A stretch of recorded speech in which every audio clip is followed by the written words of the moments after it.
नहमदुहु व नुसल्ली अला रसूलिहिल करीम अम्मा बअद फ़अऊज़ु बिल्लाहि मिनश शैतानिर रजीम बिस्मिल्लाहिर्रहमानिर्रहीम या अय्युहल्लज़ीना आमनुत्तक़ुल्लाह हक़्क़ तुक़ातिह व ला तमूतुन्ना इल्ला व अंतुम मुस्लिमून।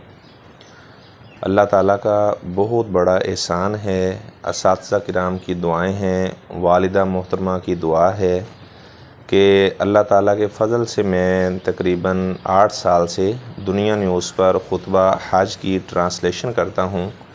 ऐसे और भी बाज़ चैनल्स पर मैंने 6 साल मुसलसल अल्हम्दुलिल्लाह हरमैन शरीफ़ैन के तमाम खुतबात का तर्जुमा किया।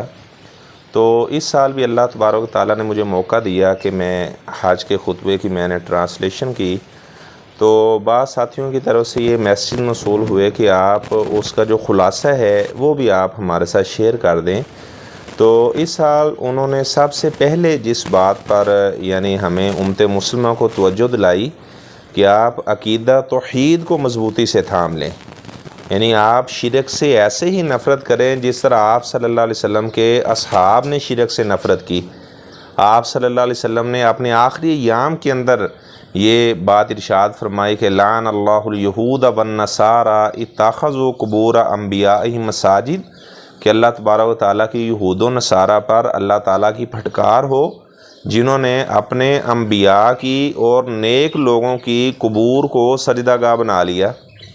तो हमें अकीदा तौहीद को लाज़म पकड़ना होगा। अपने बच्चों को ज़रूर ज़रूर अकीदा तौहीद सिखाएं कि अल्लाह ताला के अलावा कोई माबूद नहीं, कोई मसजूद नहीं, कोई मुश्किल कुशा नहीं, कोई गरीब नवाज नहीं, कोई अल्लाह के अलावा नहीं अता करने वाला, ना कोई हमारी ज़िंदगी का मालिक है, ना मौत का मालिक है, ना कोई हमारी किस्मत को खरा करने वाला है, और ना ही कोई मुदब्बिर है दुनिया के अंदर। बाद लोग कहते हैं नहीं, कुछ ऐसे लोग हैं जो दुनिया का निज़ाम चला रहे हैं। भाई हमारा अल्लाह ताला जो हई है, कय्यूम है, वही दुनिया का निज़ाम चलाने वाला है।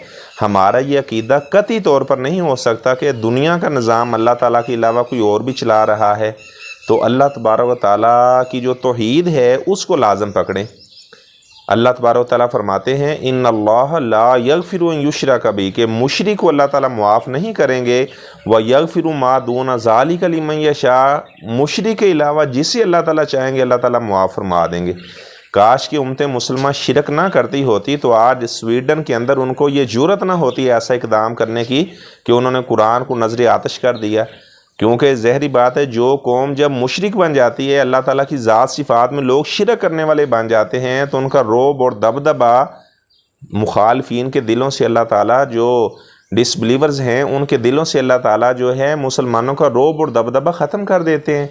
आज इसकी यही बुनियादी वजह है कि हम ऐसे कामों में पड़ गए जो अल्लाह ताला की तौहीद के मुनाफी हैं। शिरक को हम पसंद करने लगे, तौहीद से नफ़रत करने लगे, और आज जो दूसरे कंट्रीज़ के अंदर अल्लाह के कुरान की ऐसे गुस्ताखी की जा रही है। तो इस तरह मैं बता रहा था कि अकीदा तौहीद को मजबूत करें।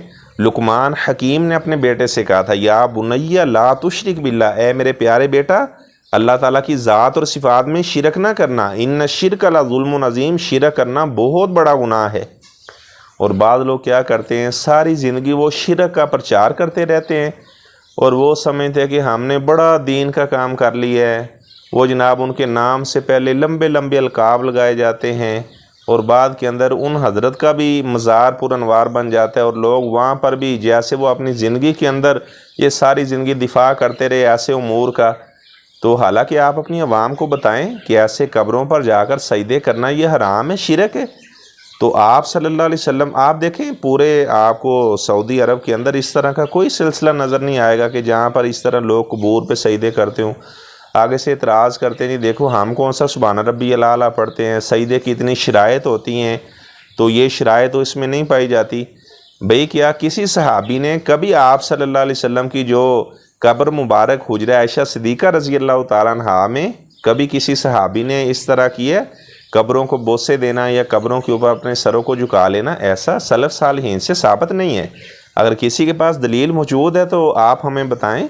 ہم جو آئمہ ہیں سعودی عرب کے اندر ان کے سامنے رکھیں کہ یہ دیکھو واضح نصوص موجود ہے، آپ لوگوں کو کیوں منع کرتے ہیں؟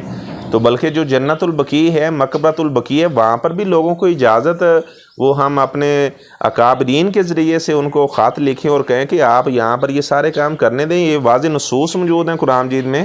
تو لیکن ہاتھ و برہان، اگر ایسی کوئی دلیل موجود ہے تو آپ لے کر آئیں، پیش کریں۔ اچھا، اس کے بعد جو دوسری بات انہوں نے کی، انہوں نے خطبہ دیا امام صاحب نے، انہوں نے کہا کہ آپ صلی اللہ علیہ وسلم کی ختم نبوت کے اوپر ایمان رکھنا ہے کہ آپ صلی اللہ علیہ وسلم کے بعد کوئی نبی نہیں آ سکتا، آپ صلی اللہ علیہ وسلم خاتم النبیین ہیں، لا نبی بعدی، آپ کے بعد کوئی نبی نہیں آ سکتا، نہ کوئی ذلی نبی آ سکتا ہے، نہ کوئی بروزی نبی آ سکتا ہے۔ جتنے لوگ بھی آپ صلی اللہ علیہ وسلم کی نبوت کے بعد نبوت کا دعویٰ کریں گے، وہ 30 جھوٹے کذاب اور دجال جن کا آپ صلی اللہ علیہ وسلم نے خود ذکر فرمایا، تو وہ کذابین تو ہو سکتے ہیں، وہ اللہ تعالیٰ کے پیغمبر نہیں ہو سکتے۔ تو آپ صلی اللہ علیہ وسلم کی ختم نبوت پر ہم نے ایمان لے کر آنا ہے۔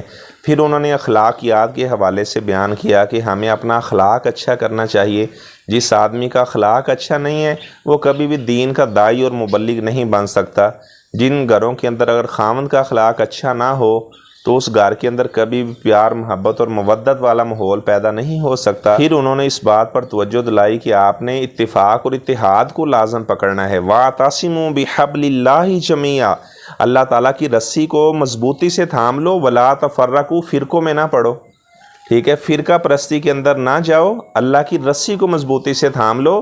آپ صلی اللہ علیہ وسلم نے فرمایا، لوگوں میں تمہیں 2 چیزیں چھوڑ کر جا رہا ہوں، اللہ کی کتاب چھوڑ کر جا رہا ہوں اور اپنی سنت چھوڑ کر جا رہا ہوں۔ جب تک تم ان دونوں چیزوں کے ساتھ منسلک رہو گے آپ گمراہ نہیں ہو سکو گے۔ جب آپ نے قرآن کو چھوڑ دیا، میری سنت کو چھوڑ دیا، میرے اہل بیت کو چھوڑ دیا، تو آپ پھر گمراہی میں چلے جاؤ گے، آپ صراط مستقیم سے دور نکل جاؤ گے۔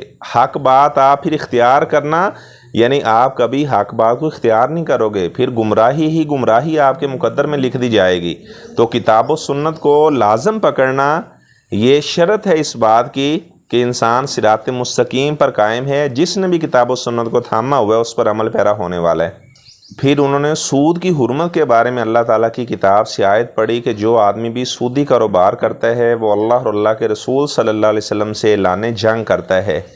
تو لہٰذا اگر معیشت کا نظام بہتر ہو سکتا ہے تو تجارت کے ذریعے سے ہو سکتا ہے، سود کے ذریعے سے کبھی بھی معیشت کا نظام بہتر نہیں ہو سکتا۔ پھر امام صاحب نے گھریلو زندگی کے بارے میں توجہ دلائی کہ آپ نے اپنے گھروں میں اسوہ رسول کے مطابق زندگی بسر کرنی ہے۔ جس طرح آپ صلی اللہ علیہ وسلم اپنی بیوی بچوں کے حق میں نرم مزاج تھے، جو آدمی جس کو اللہ تعالیٰ نے نرمی عطا کر دی تو گویا کہ اللہ نے اسے بہت زیادہ خیر عطا کر دی، اور جو بندہ نرمی سے محروم کر دیا گیا گویا کہ وہ حظ کثیر یعنی بہت زیادہ خیر سے محروم کر دیا گیا۔ تو انہوں نے ہم اس بات کی توجہ دلائی کہ آپ نے نرمی کو لازم پکڑنا ہے، اپنی بیویوں پر آپ نے سختی نہیں کرنی، اپنے بچوں پر آپ نے سختی نہیں کرنی۔ لیکن اس کا یہ مطلب نہیں ہے کہ ہم اپنی بیویوں کو بچوں کو ادب آداب نہ سکھائیں۔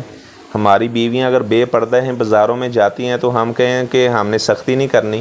اپنے بچے، ہمارے بچے 10 سال کے بھی ہو چکے ہیں، وہ نماز نہ پڑھیں تو پھر ہم کہیں جی ہم نے بچوں پر سختی نہیں کرنی۔ نہیں، ایسا معاملہ نہیں ہے۔ جو شرعی امور ہیں اگر بچے اس میں کوتاہی کرتے ہیں، سستی کرتے ہیں، تو تب بچوں کو ادب سکھانے کے لیے ان پر سختی بھی کی جا سکتی ہے۔ تو ایسے انہوں نے یہ رغبت دلائی کہ اپنے ہمسایوں سے اچھا سلوک کرنا ہے۔ اپنے آپ صلی اللہ علیہ وسلم نے فرمایا کہ بار بار جبرائیل نے مجھے وصیت کی کہ ہمسایوں سے اچھا سلوک کرنا ہے، ہمسایوں سے اچھا سلوک کرنا ہے۔ آپ نے فرمایا حتی ظننت، مجھے تو ایسا لگا کہ جیسے سیورث، جبرائیل ہمسائے کو بھی وراثت کے حقوق کے بارے میں جس طرح بھائیوں کا وراثت میں حق ہے، ایسے ہمسائے کو بھی وراثت میں حقدار بنا دیا جائے گا۔ اتنے ہمسائے کے حقوق آپ صلی اللہ علیہ وسلم نے بیان کیے۔